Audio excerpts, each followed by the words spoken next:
I could just stay here and do this and retire and be fine with it, and was making the most money ever in my life. But I was at the unhappiest I ever was in my life as far as my career goes. And I kept hearing these things. People kept telling me. I just had this thing in my heart and in my gut that I felt like God was calling me to do this, or to at least explore this. Welcome to Small Acts of Rebellion, a podcast where the unspoken narratives at the intersection of our personal and professional lives come to light. I'm your host, Heather Pridemore, your guide on this journey of discovery and defiance. Join me as we uncover the rebellious spirit that shapes our careers and lives. It's time to own your story. Are you ready? Today's guest is Denise Shannon, a native of Denver, Colorado, married to Jerry. They have 3 children, Kelly, Allison, and Logan, and 2 grandchildren, Cheyenne and Ellie. Her loves include the great outdoors, reading, cooking, hiking, Bible journaling, and traveling. Denise is a graduate of the Iliff School of Theology with her MDiv degree and certificates in biblical studies and leadership and organizational management. She was honored with the Ronald E. Sleeth Preaching Award in 2017. Denise has pastored a Presbyterian church in Colorado for the past 5 years. Also, she serves as a hospice chaplain, offering spiritual care and advanced care planning assistance to those at the end of their life. She has had a previous career as a nurse, and most of her career was spent in hospice care. Her passions include caring and being present with others, but gets most excited in facilitating creative, intergenerational ways to introduce people to their spirituality. She is a certified soul collage facilitator and is the founder and owner of Sassy Preacher Lady Ministries. Welcome to the show, Denise. Thank you. Thanks for having me. Denise, you and I, we travel in some similar circles, right? We got connected through some of the other ladies within the She Leads network. And I mean, Sassy Preacher Lady Ministries is certainly a small act of rebellion. And so that is ultimately why I thought we should have a conversation today. Absolutely. Absolutely. Yes. So tell me just real quick, Denise, like, I know we're going to get into the nitty gritty, but like high level, tell me about Sassy Preacher Lady Ministries. Like, what is that? How did you come up with that? Well, actually, the name kind of started with actually, my husband started calling me Sassy Preacher Lady after I graduated, with my program and things like that. And I think, I pretty much act sassy most of the time, don't necessarily always follow the rules. And so it kind of was just this term that kind of just stuck. And so when I was thinking about a business that I might want to run, it just seemed obvious. It just kind of stuck there. And I went, that's me. It's me in a nutshell. And so I really didn't have an idea of what it meant or what it was even going to look like. And actually still am it's still evolving. But I do like the term, and I like the word because it really does describe me. Just, I want to do things that are out of the ordinary. I want to do things that are not necessarily within the box that people put us in. So yeah. Oh gosh, we could jump right in right there, Denise, but I'm not going to because I want to keep the show flow, going. But we will come back to that because I think that when people think about pastors and people in sort of like theology, conceptually, and maybe this is just my own hangups, but I think of people who follow the rules, right? Like it's very much about a very strict set of, doctrines that they follow. And so it's very interesting to me that you're like, I'm not a rule follower. I like to do things out of the box. And yet you've taken this, theology approach. And so we're going to get into that because I think there's something really interesting there. But let's start with just your overarching career Denise, which, we talked about the nursing and the hospice care. And when you and I were sort of prepping for this conversation, you talked about the 7-year career itch. So, for those who maybe aren't familiar with the term the 7-year itch, it's usually about your marriage, right? Like people get kind of an itch at the 7-year mark. And so we kind of associate the concept to relationships. But I mean, careers are a form of relationship, right? You make a commitment, and around 6 or 7 years, you're saying that you sometimes get an itch to make a change. And in my own career story, I can actually relate with that. I've changed jobs or careers every 6.5 years on average. And so there is something to the 7-year career itch. And so tell me about your career trajectory, Denise, and kind of how that 7-year itch has kind of popped up for you over the course of your journey. Yeah, sure. I, I always think back to when I went to college right after high school, which was many, many, many years ago now. And I didn't really know what I wanted to do, which is probably true of most 18-year-olds, right? But everybody in my family, everybody I knew, and everybody that I went to high school with was going to go into business or finance. And that was the career, that everybody was supposed to go into. That was going to be the future. And so I thought, and my mother was in it, my dad was in the business side, even my brother kind of liked that side. And so I thought, well, that's what I need to do. So I went to college and took those lovely business classes, and I hated every minute of it. So, my accounting class, I thought I was just going to die.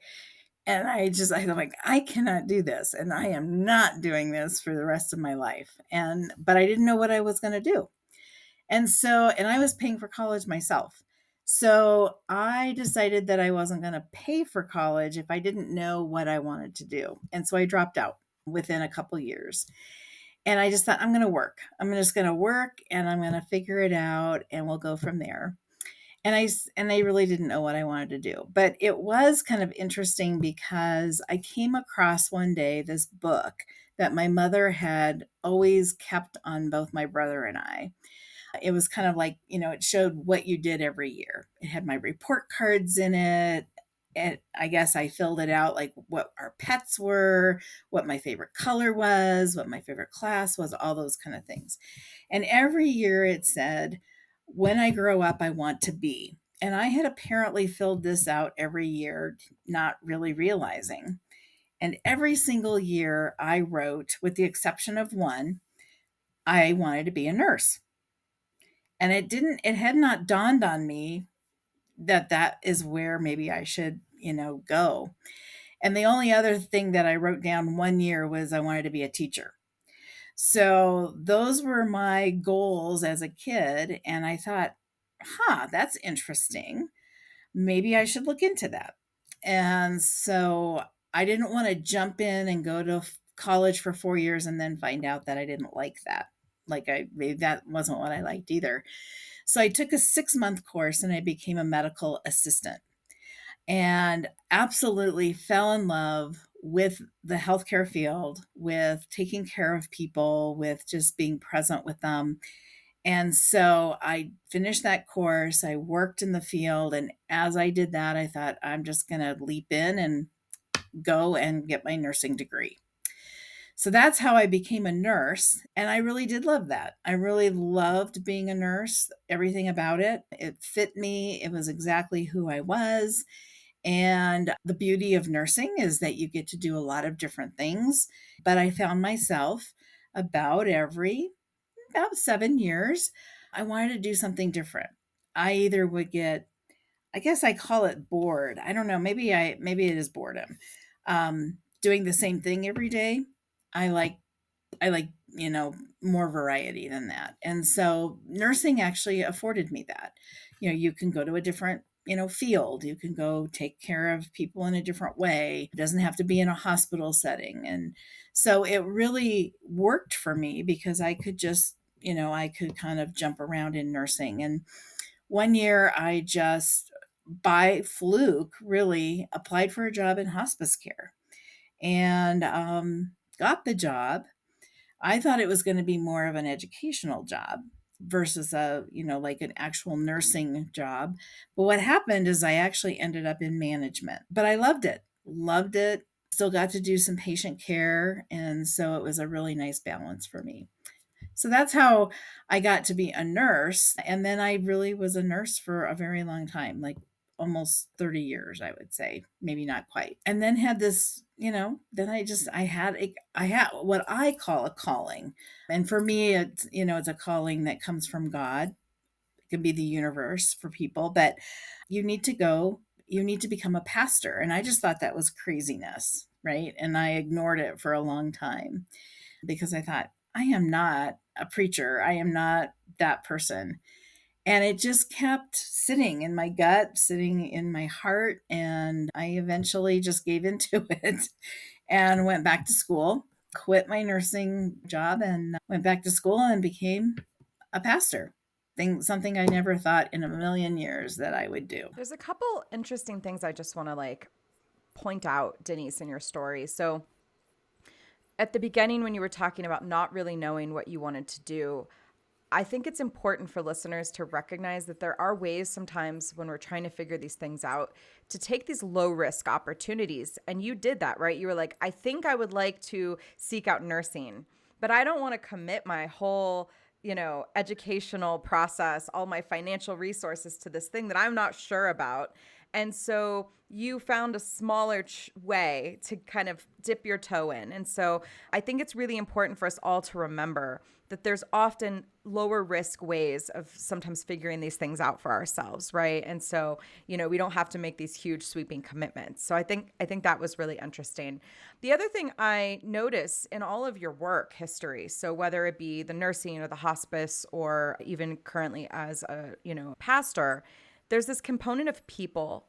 And so could you talk a little bit more about that thread, and I don't know if you want to call it like human services or people care, but I mean, there is this component of you serving others through all of your work history. Yeah. And I think that really has always, even at a very young age, has been something true of me. I've always liked to care for others.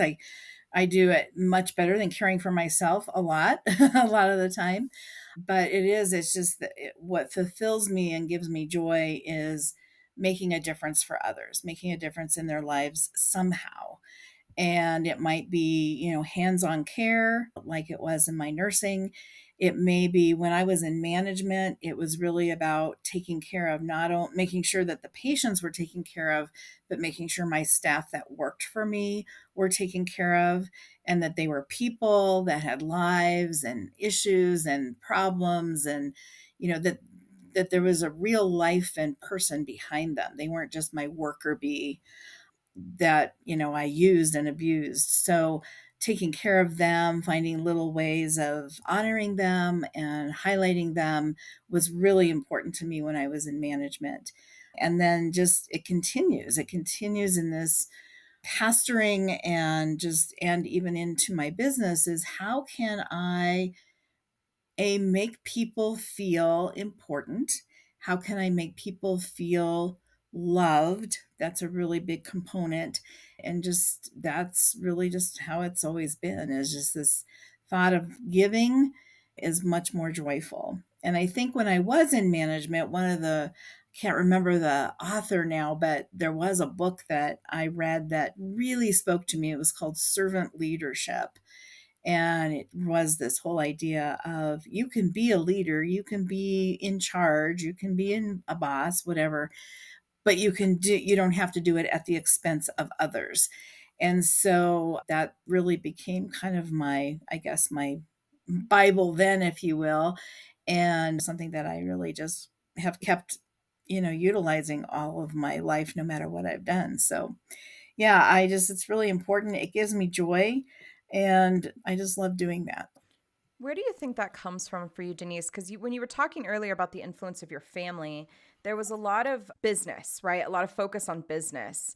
But somewhere in there, there was an influence for you to want to care and love and support people. And so do you have any memories, like that personal intersection of how that influenced who you've become in life? I do. And it is kind of interesting because, we oftentimes are shaped by our life experiences and a lot of times what our childhood included. And I didn't have a bad childhood, but I didn't necessarily experience a lot of love and care in our family. It was kind of just kind of our everyday. We went through every day and my parents parented, but I never felt, there weren't a lot of hugs. There weren't a lot of just that kind of interaction. And a lot of our interactions were very surface. And I remember at a very young age just being really frustrated with that because I wanted more. I just thought there was more to people, to myself, and I wanted to dig deeper, but I didn't live in that kind of a household. And so I think that was a catalyst for me. It's like I wanted to do it differently. I wanted it to look different. And so I started just loving being around people, meeting people, getting to hear their story was really, I remember that most of my life is like, tell me your story. Like what brought you to this place and what were those important people and experiences. But that wasn't a part of my growing up. And I just think that was a catalyst for me to just look at it and do it a little bit differently. So I don't think I learned it I can't pinpoint who I learned it from, except I was blessed as an adult to really know people and get introduced to people that thought this way as well. And so they became, really good friends and mentors and things like that. So I think that's really, when I think about it, that's kind of how it came about. This is a really good segue, Denise, to another area that I wanted to talk to you about. And so I think when we think about like God, for those who believe in God and the stirrings of your heart and your mind and themes of like intuition, I'm just really curious, especially based on what you just said, what are some ways that you have found that help you stay really connected to your core values, your beliefs, your authenticity, and how has that belief system throughout your life and career really influenced your choices? I think I believe that we are all spiritual beings on some level. And when I say spiritual beings, I don't necessarily mean religious, but I do believe that we all have a spiritual side. And I think I've always thought that about myself. And it's been a process, right? I grew up in the church. We did go to a Methodist church. I did the churchy things. I went to Sunday school. I participated and, the things that you would normally think about. And I enjoyed a lot of those things, not to the extent of thinking, oh, I want to do this as a life career, but just like everybody in their 20s, life got in the way. There's other things that become more important. I think that's pretty normal for most people, even if they're brought up in the church and they leave the church. There's other things to do on Sunday mornings, like sleep or whatever, whatever the want is. And so I spent my 20s really just, doing that too and not necessarily being as connected, but I actually ended up in a really, really verbally abusive relationship. And when it was over, I spent about 5 years not worrying about who I was going to date or who to find or anything like that. I really just decided I needed to figure life out just for me and what was important to me and my values, because that relationship definitely had some issues of, values that really weren't mine, never were mine, but I lived through them and dealt with them. And so I had this kind of sense of I had not been myself for that relationship. And in order to have a relationship sometime in my life, I would need to do some inner work.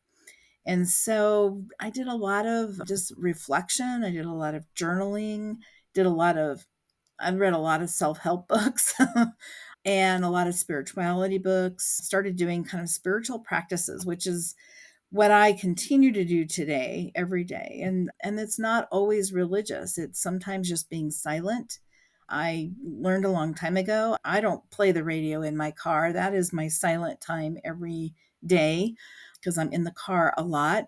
And silence has a huge way of opening up those, being able to reflect on your life, reflect on your values and your beliefs when it's not so filled with all the stuff that the world likes to fill it with. And so I do a lot of that reflection and journaling still for me because I love to read the Bible. I love to work within the Bible, so I do that daily as well. So that's a spiritual practice. I get out in nature as much as possible because that's where I feel connected spiritually, is being out and breathing and seeing the creation and the beauty of the world, because some of our days are filled with not the beauty of the world. So that's a really important practice for me.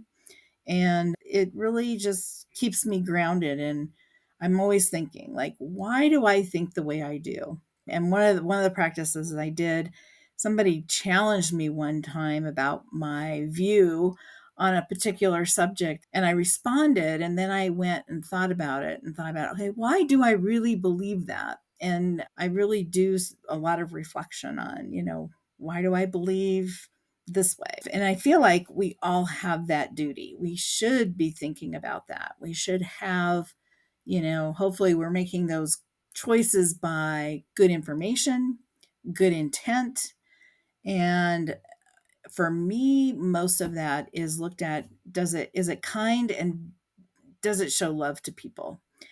And so if my view or if my thought process or my belief doesn't show those two things, then something's off. Something's not, something's off kilter. So my Christian upbringing, my Christianity that I do that is important to me, and just being a spiritual being in this world, I think helps keep me grounded in what I believe and what I value, and tells me when that's off. Like I feel when those things are off. And so I've been pastoring a church for quite some time, and there are some things that, kind of don't allow me to be 100% who I am. And so looking for ways to, what can that next step be for me to be able to be more authentic in who I am, not having to watch what I say and those kind of things. So it does serve me well. Maybe not right in the moment, but it does, it sits with me, and then I have to make a move. So same thing with kind of moving around in jobs. I think it's just like, who can I be? How can I be the best me, being authentic and doing the things that are important to me?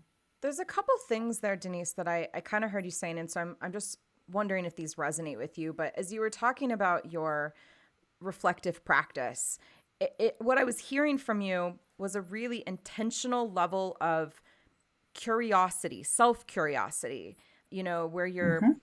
questioning your own beliefs, you're wondering where certain ideas that you have, where they come from. You're really intentionally focused on listening to that inner voice or energy or whatever it is that's kind of nudging you in certain directions. Does that feel like an accurate description of your practice? Yes, yes, exactly, exactly. Yeah. I just think, I have always thought that it's me, that I have control over me. And so I, I don't have control over other people. And so I think that it's important just to, take care, make sure that I'm doing what I need to be doing and not worrying about everybody else. Now, you mentioned at the top that you didn't imagine yourself as a pastor. That wasn't something that you went out into the world and was like, someday I'm going to be a pastor. So, how did that come about for you, Denise? Like, going from like not ever thinking about it to like being a pastor, how does that transition occur? Yeah. Well, I think it actually started with the church that my husband and I, were going to. And the pastor that was in charge of that church was going to go on a sabbatical. He was going to take some time off. And normally in the church, they would find like somebody else to fill in for them while they were gone. Usually the sabbaticals are about 3 months long. And he decided that it would be pretty cool to ask the people of the congregation to take a Sunday and share some kind of message. And I thought, and I had been like a worship leader. I had done prayers for the church and things like that. And I thought, well, that sounds kind of cool. I could do that. So I signed up for one of the Sundays, and my Sunday actually happened to be the last Sunday before he was going to come back. So I had a long time to think about this. And it was very interesting to me because I just fell in love with the process of thinking about, okay, what might a message be about? And then doing kind of the research and the background work. And how does this apply? How does this apply, to scripture? How does this apply to people's lives today? And trying to marry those two things. And I just fell in love with that whole process and I learned so much. And so by the time I was able to give my message, it was so much fun. It was fun. I enjoyed it. And I thought, well, that's interesting. Very interesting. And I didn't think anything more about that afterwards much, but I just remember that, little experience. But then I started having people within that church coming to me and saying, you so need to be a pastor of a church. So I had people who were like seeing this a gift that I had, or I don't know what, I guess, yeah, a gift. I call it a gift. And just saying, you really need to pursue that. And I just thought, again, I'm thinking, that's craziness. That's crazy talk. I was already at the top of, most people would say I was at the top of my game because I had worked myself up in management to really being like the executive director of hospices. And I'm thinking, I'm 50 years old, literally. I want to retire someday. I could just stay here and do this and retire and be fine with it, and was making the most money ever in my life. But I was at the unhappiest I ever was in my life as far as my career goes. And I kept hearing these things. People kept telling me. I just had this thing in my heart and in my gut that I felt like God was calling me to do this or to at least explore this. And so, my act of rebellion then was I tell God, God's crazy all the time. Right? Right? So people go, you did what? I'm like, yeah, we have this relationship that, I can do that. Like, you're crazy. This is nuts. But I finally just kind of, okay, I'll go look into it. So I started looking into it. I had kids at home, so I wasn't going to up and move anywhere. So it had to be someplace that I could get an education close, and went and saw that and walked into Isla School of Theology, and was that place where it's a very diverse campus, which is a huge thing for me. It was not just all Christian people, it was people from all religions and all backgrounds and all cultures. And that was really important to me because I think we have lots to learn from each other. And so it just seemed to fall into place. And so I applied and got in, and the rest is history. And I just, yeah, then ended up figuring out that I wanted to be ordained. And that was quite the process, but that's how I got into being a pastor. Now, I think that's a great transition, Denise, because one of the other things that you told me was that being a pastor is not what most people think it is. And then, of course, at the top, you were talking about being an outside the box thinker, and you've even, discussed how sometimes there are limitations that you feel like in being a pastor. And so I would just love to talk a little bit more about the misconceptions that people often have about the work that you do, and then how your perception of being a pastor has sort of evolved since you first started. I think the biggest misconception that makes it really hard as a pastor is that most people think that you only work on Sunday, right? You show up on Sunday, You have somehow have this message that you're going to give, and you do that, and then you go home and the rest of the week is yours. Like, you don't do anything else the rest of the week. I just don't think most people understand first of all, the depth of work that goes into even writing a message every single week, the time, the study, if you do it right. I mean, I guess I could talk off the top of my head, but that to me is not what I'm called to do. And they forget that there's other things like, pastoral care, like if somebody has died or somebody is sick or somebody is not able to come to church and needs visiting. And then there's other events at the church. And my church happens to be a very small church, very small country church. We don't have a lot of members. And just like most churches in America today, the membership is declining, right? It keeps declining and people aren't coming. But it doesn't mean you don't have work to do, because you still have people there that need pastoring to. My my biggest issue, my biggest part that I really like to play is I believe that my position requires me to help people walk a path of spiritual growth, whatever that looks like and whatever that means. And it's kind of that idea of being able to encourage people to reflect and be cognizant of, what's important to them, how do they come to these beliefs, and how does that serve them in their life. And that takes a lot of time. That's a very time consuming thing to do. So that's one thing that people, I think, just they don't understand the work of a pastor. I think they think it's pretty easy. They have no idea what went into actually becoming an ordained pastor, which was years of struggle and learning things that aren't normal for most people to learn, like languages like Greek and Hebrew, and things that just don't come naturally to people. And I think that that's where people focus, and so they don't really realize the work that goes into being a pastor. But how my vision has changed, and how it triggers for me is that I just think that there's more than what we think of church. We think of church so much as a building, and that it's a building you have to go to. And like you were saying earlier, Heather, you were just talking about, we think it's doctrine, or it's a certain way of structured thinking, and things like that. And I think that's actually the problem with why church is declining in America, is that is exactly what people think, right? They think, if I go to this church, I have to think this way.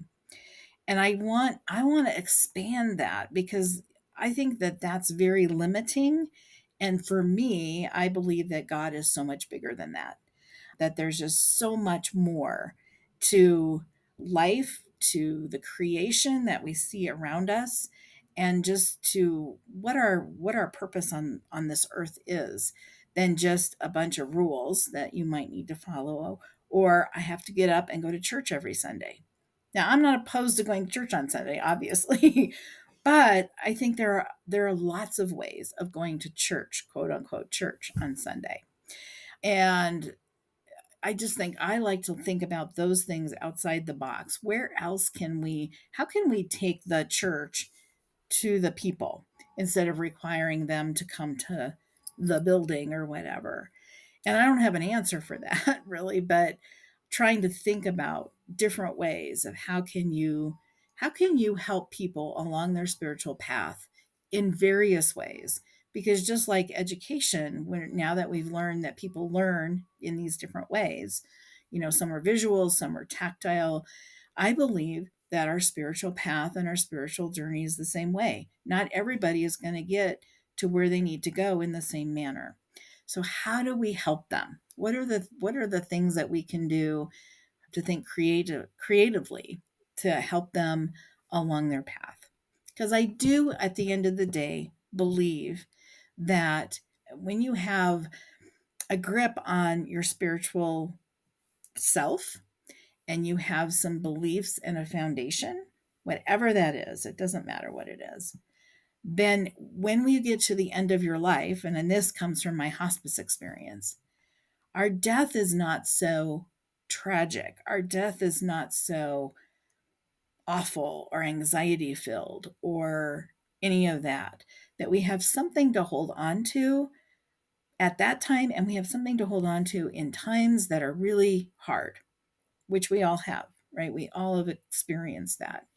And I just have watched that in people and during my hospice career, and I even do some hospice chaplain work now, where when people have something like that, again, doesn't have to be Christian, doesn't have to be God, it doesn't have to it, but when they have something that they can hold on to, their life is much better. Their quality of life, even at the end, is much better. And so I just someday I'm going to write a book about this. So this, um, but so yeah, so that's kind of just thinking that it's so much bigger than this building that we put it in, or it's so much bigger than these 10 rules that we have to follow and those types of things. So Denise, how does Sassy Preacher Lady Ministries diverge from your role as a church pastor? So I'm sure there are many ways they're similar, but I'm also assuming that you've designed this additional function as a way to be in alignment with some of these outside the box ideas that you have. I do, and it hasn't come to its full fruition really yet. I've been dabbling in it, while working other jobs, but it is kind of my vision that it allows for this outside of the box thinking. So I do things like I do wedding officiating and I do celebrations of life officiating, but I feel like I do it in a little bit different way.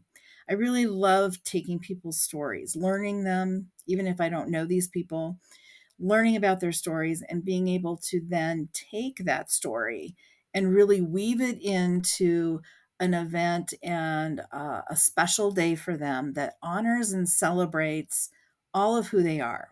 So if it's a wedding, I really want to know their love story. Like that has huge impact, right? And we spend a lot of time deciding on the cake and the DJ and the other stuff for our weddings. I mean, I remember that time. So there's a lot of time that goes into that, and not as much time goes into thinking about what do you want your ceremony to look like.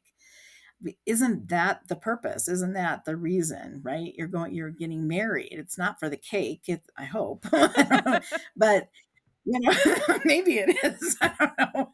But it's the relationship, it's the story, it's the life that you want to create together. And so I just love taking, that story and being able to really weave it into something that really honors and celebrates who they are and give that sense of kind of a stepping stone, if you will, to their new life, whoever they are. And so stepping out of that a little bit, if you talk about the church, sometimes church doesn't look very kindly on all people getting married, LGBTQIA. And love is love, right? Love is love. And I honor all of those. And some of those are, everybody has this wonderful story usually that brought them together. And so stepping outside and being available and want to be available for all people to honor that time. And same thing with celebrations of life. I think in my hospice work, I've learned that everybody has had this life experience and life story. And some of it's tragic. Some people have really tragic lives, but there's still beauty in everybody's life. And so I love learning about that and then hopefully highlighting that in people's memorial service or funeral, however people call that. A lot of people call it celebration of life now because it is a celebration. It's like, let's celebrate this person's life. And then I try to also help people think about this idea of their spiritual growth in workshops and in retreats. So I do create some of those. So I love creating those kind of events. And then my vision, I think, is really what else can I do under that umbrella to take church out of the building and put it out into the world and help people see it in a different light and how they might have a place in that. So I'm still visioning that, and hopefully that will come to fruition too. But just being who we are and, what is important. And we all know that because it is inside of us, but sometimes it's hard to come out because it gets squelched and we're bombarded by the world that tells us differently. We're bombarded by, other people who have different thoughts, or their thoughts are the only thoughts that are right. And I just think that's so not true. And so how can I be a conduit to help people see those things differently? I have a question about your Yeah. own perception, Denise, because earlier you talked about being at the pinnacle of your, well, quote unquote success, right? As a hospice worker, and then you make this transition to being a pastor and starting your own business, and that's quite a leap of faith. And I don't mean that as like a pun, even though we are talking a little bit about religion here.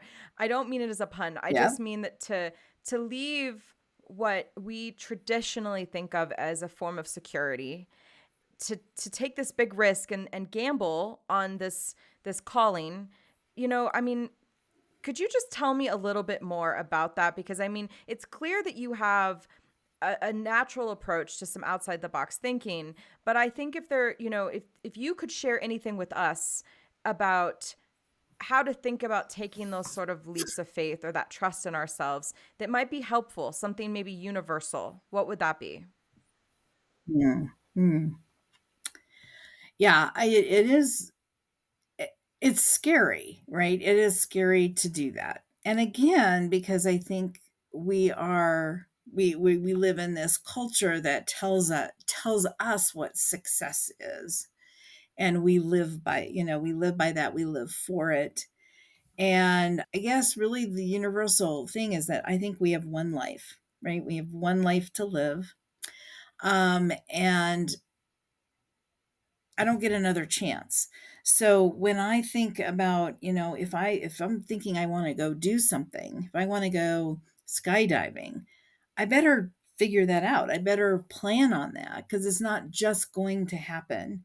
And I could get to the end of my life and go, "Oh, I wish I would have done that." I wish I would have done that. So I think we have to honor ourselves more about the things that we want to do or we want to have as part of our life, and not be worried about what everybody else is going to think. And I know that that's hard. I've lived that and I still live that. I mean, I think there's always times when I think, well, what's so and so going to think? And, I, God bless my husband because, he's often said, when I decided to go to divinity school, he goes, okay, let me get this right. So you're going to leave a job that makes quite a bit of money to go be in debt to go to school for a position that doesn't net will never pay good money, right? And I'm like, yeah, that's pretty much what I'm going to do. And he goes, that makes sense for you. And so I just think it is kind of a leap of faith. And it hasn't turned out the way that I thought. I thought for sure by now I would have my own big, church that was growing and had lots of people and everything was working right. And I ended up in a rural community, which is so not me. I'm a city girl. But I have learned a ton, have met some really fantastic people. But it's a church that I don't know if it'll be, around 10 years from now because it's that small, and the community is decreasing. But there's clearly a reason I was there and that I have been there for almost 5 years. But now it's time to do something different. I think universally, I think we have to get away from worrying about what everybody else thinks all the time. And I don't know that I have the answer to that except that, be true to yourself. And, I think the word authenticity is used a lot and sometimes might be overused, but I think it's a really good word. Who are we? Because at the end of the day and at the end of our life, if we haven't done it and we haven't stepped out in faith or in whatever you want to call that, then we have regrets. And I don't want to have regrets at the end of my life. I've heard those stories of people, that I didn't do this, I didn't do this, I didn't do this. And I've never wanted to do that. I wanted to see what the day would bring and what is possible today. And so that would just be my words of wisdom. Easier said than done. Right, right. Denise, I do want to ask you for one more sort of final thought, if you will. So if someone said this episode was way too long, I did not listen. What is the one thing that you'd really want them to take away from our conversation? I really I want people to follow their heart and not be afraid and not be boxed in by doctrine, not be boxed in by rules, not be boxed in by should haves or you should be this way. I just want people, I think each of us was put here for a different reason. And I think we're put here for lots of reasons. And I think that's kind of been my trajectory as well, is I think I was supposed to be a nurse. I definitely think that. And I believe I'm supposed to be a pastor. And I've been able to do both. And so I just want people not to feel like they, have to be boxed in or think a certain way, and they can just be them. And what they bring to the world is incredibly important and needed. And for the most part, I think if you do anything and everything in kindness and with love and with good intention for the common good, if everybody did that, I think the world would be a better place. I agree, Denise. Thank you so much. This was such a wonderful conversation. It was. Thank you so much, Heather. If you enjoyed this episode and are seeking to redefine success on your own terms, subscribe to Small Acts of Rebellion and join a community that celebrates authenticity and personal growth.